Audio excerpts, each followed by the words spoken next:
circunferencia de radio 1.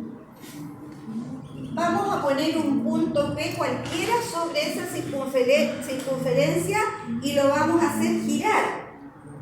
Entonces, esta unión de este radio desde O hasta P es el que se llama radio vector, y ese radio vector va a ir girando, ese punto P va a ir tomando diferentes posiciones y nosotros podemos ir visualizando los ángulos.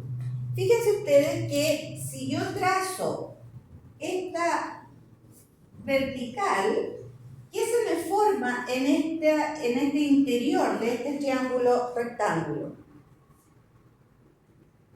Bueno, lo dije. Se forma ese ángulo recto. ¿Cuál es la hipotenusa de este triángulo rectángulo? Esa hipotenusa mide 1, porque es una circunferencia de radio 1. Este punto P tiene coordenadas, lógicamente, X, Y, ¿cierto? Cualquier punto del plano tiene coordenada X y coordenada Y.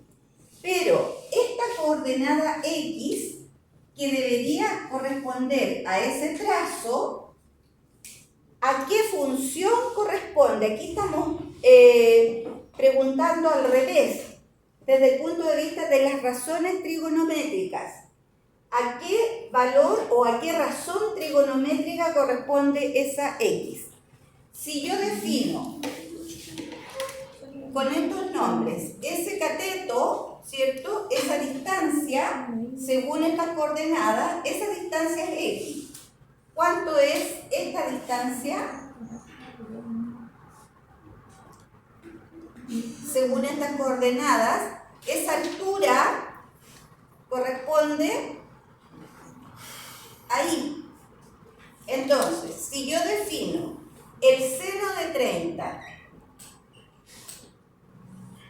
¿cómo se define en este caso el seno de 30? Y, ¿cierto? Cateto opuesto partido por la hipotenusa, partido por 1. ¿Qué quiere decir eso? Que esta altura, en este triángulo rectángulo, esta altura mide el seno de 30, que en ese caso sería 0,5. Entonces, cualquier punto que yo esté ubicando aquí, un punto P cualquiera, ¿cuáles van a ser las coordenadas de este punto P? Va a ser la coordenada X, que debería corresponder al coseno. ¿Cómo se define el coseno de 30? Cateto adyacente partido por la hipotenusa. Entonces, fíjense, la X es el coseno. Supongamos que este es un ángulo 30, en vez de 30 es un ángulo alfa cualquiera. No tiene por qué ser solo 30, es un ángulo cualquiera. Esta coordenada X siempre va a corresponder al coseno de alfa y la coordenada Y siempre va a corresponder al seno de alfa. Entonces, ¿qué pasa, por ejemplo, en este punto? ¿Cuáles son las coordenadas de ese punto? ¿Cuánto vale la X en este punto? Vale 1. ¿Cuánto vale la Y en ese punto? No tiene altura, por lo tanto ese punto tiene coordenada 1,0. Si yo hago la correspondencia, ¿qué ángulo sería ese? Yo no estoy moviendo este punto, si ese punto P estuviera ahí. ¿Qué ángulo es ese? Sin haber movido este radio vector. Sería 0 grados, ¿cierto? Si ese punto P, si alfa fuera 0 grados, ¿cuál sería el coseno de alfa? Sería 1. ¿Cuánto mediría en el fondo? El coseno de 0 mediría 1. El seno de 0 mide 0, que justamente es lo que pudimos lograr ahí. Ya. Esta correspondencia entre el sistema cartesiano con la circunferencia es lo que nos hace saber, digamos, aparte de la calculadora, por supuesto, es la que nos hace saber cuánto es la medida de las funciones seno y coseno para estos distintos ángulos. Para terminar, este punto de acá arriba, ¿qué coordenadas tiene ese punto?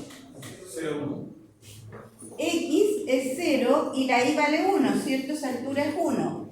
¿Qué ángulo sería ese punto si a partir de este eje X yo hago girar y llego hasta ahí? ¿Qué ángulo se formó? Desde esa posición, el punto P, desde esta posición, lo giro hasta allá arriba, llegó hasta 90, ¿cierto? ¿Qué quiere decir eso?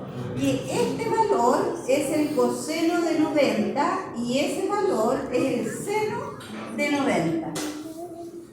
Y así podemos ir haciendo girar ese punto P a través de toda la circunferencia y para algunos ángulos especiales, ¿cierto? Podemos determinar cuáles son esos valores.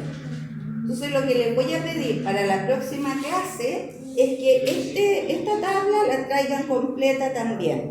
Son valores similares, ¿ya? Pero lo que va cambiando ahí son la medida de los ángulos.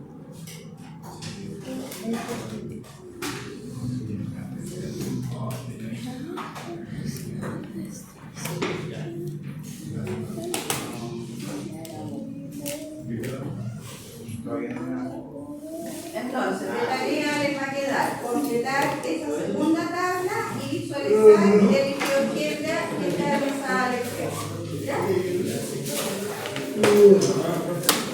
Bien, nos vemos la próxima semana.